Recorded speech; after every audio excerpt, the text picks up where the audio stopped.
Palantir's Ontology is a framework that organizes and connects data in a way that's meaningful to users, enabling them to make sense of complex information really quickly. And the reason that I bring this up is because in the interview I'm about to show you, this word gets thrown around a lot. The Ontology translates raw data into structured, usable insights by creating relationships between data points, which are then visualized for easy interpretation. Think of it as a powerful tool that bridges the gap between technical data and actionable decisions, tailored for all kinds of industries. But in this case, we'll be getting a better look into the electrical grid and construction. For example, one thing that's really cool about Palantir's artificial intelligence platform AIP and the Ontology is that they're designed to handle unstructured data like PDFs and documents. They can extract and organize information from these files by making it easier to analyze and integrate with other organized data sets and databases.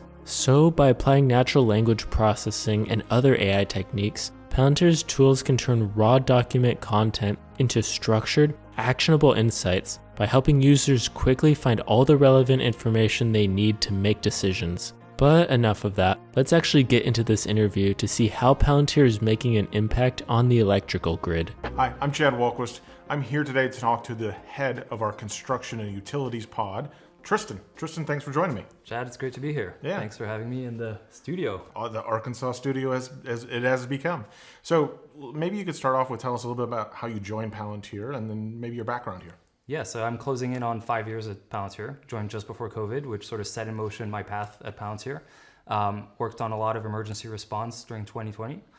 Did some supply chain workflows for the COVID PPE supply chain.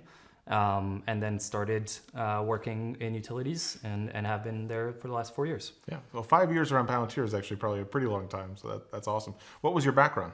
So I have a background in data analytics and sort of business and math at the same time. Yeah. So was in applied data analytics for a startup for 4 years beforehand, sort of experienced all the growing pains of establishing a stack with a lot of different pieces. Yep. When I joined Palantir and I saw the platform for the first time, I was like, where was this for the last 4 years? When I was building on Redshift. Yeah. So you've been here a while, but your background was data analytics. How did you end up in really the construction and utility space? So very typical, I think, Palantir story where we went where we were needed. So we started in 2020 working with PG&E and to become sort of the digital backbone for all of the operational turnaround. Worked on that project in a variety of different roles and then started our work with SoCal Edison, Southern California Edison, putting in place a lot of similar wildfire mitigation practices that we had established as best practice in the Bay Area.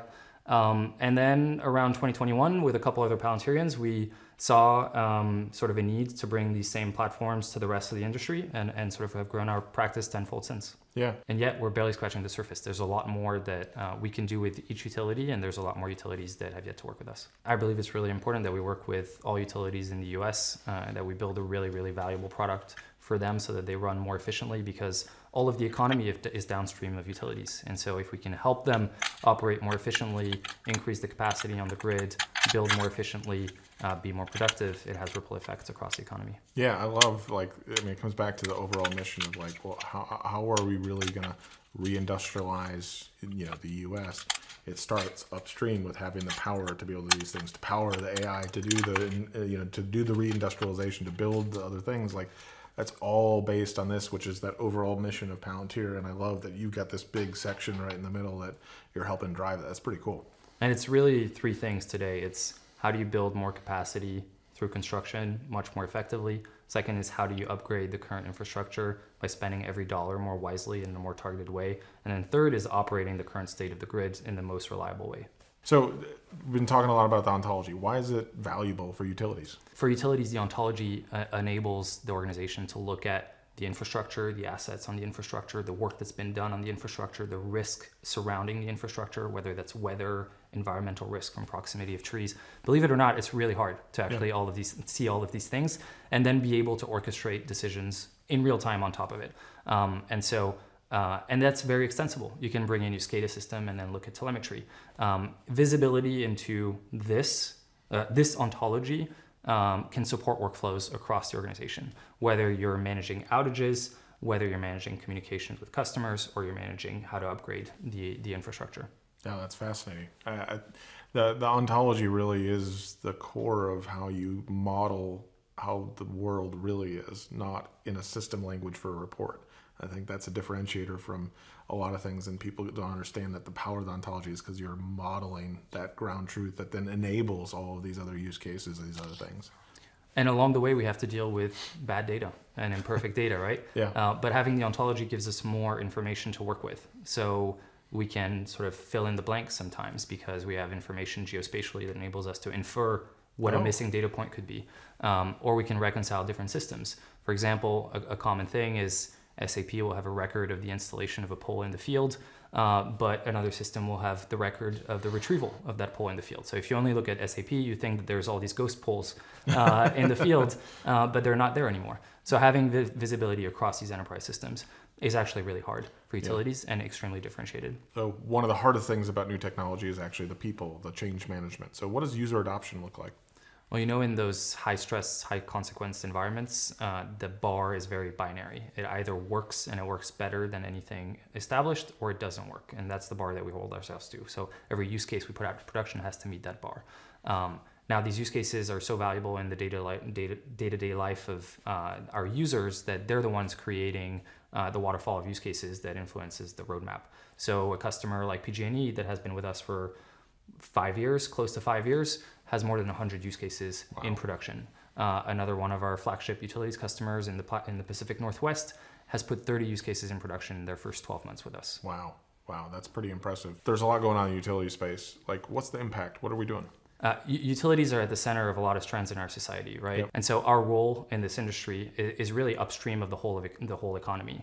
And that's why we started working on transmission construction, and our pod is spanning utilities and construction because we were exposed to that problem space coming out of utilities. Yeah, that's very cool. And in the last 2 years with large language models, we've seen the construction industry become a really important vertical for us. LLMs are particularly applicable for them because the whole industry runs on documents, PDFs. So AIP has been really, really levered in helping get this information into the ontology, having those documents talk to each other through the ontology network. And so we're seeing use cases across the life cycle of construction that are leveraging AI. Wow. So it's not just, I'm going to extract some information using OCR. It's really understanding what's in those documents, ontologizing the relationships between things that is unlocking the value. So then, like, once you have that, like, what are people doing with it? So I got all this unstructured data. Now I have access to it. Like, what's the use case that people then leverage with that? It's really two things. It's getting the data out of these unstructured data formats and then automating the processes that rely on them. Whether it's automatically sourcing the best supplier, negotiating quotes down, producing quotes, producing engineering documents with AI, always with a human in the loop approach. It spans the whole life cycle. Yeah, you bring up a point because I hear a lot of times like, oh, my data's not ready for AI. But I would argue, and it sounds like you're making that same argument, is actually that's the perfect time to use generative AI and AIP is to actually make sense of these things because you can start to infer and fill in gaps. I think there's a lot of paralysis because of bad data, right? Yeah. And I think the first step is understanding what's actually bad, and the ontology is able to shine a really bright spotlight on the gaps and the bad data. Yeah. And then you can actually have a plan of action to help improve the quality of your data. Yeah, there's no better way than trying to actually use it to figure out what's wrong with it. Exactly. Yeah, it's cool. The construction industry is really interesting from that perspective because they're notorious laggards in tech adoption, and they've for the most part haven't jumped onto the data warehouse, data lakehouse cycle of analytics. Oh, really? And LLMs and the current cycle is a great way to catch up and shortcut all of that and not have to invest in a data warehouse, a data lakehouse, but immediately go into operational use cases that are applicable to the construction industry, whether that's estimating the cost of a project, scheduling, managing suppliers and subcontractors. Well, I learned a lot today, like the importance of utilities and not only playing like what I'm interested in with AI, but just a part of our whole country, our daily lives. It's really critical. And I love that we're using AI to help the utilities be more efficient, to help make sure we have the power for everything else we need. So thanks for making the trip. Thank you for having me. It was a pleasure. Yeah, it's a great conversation. Likewise.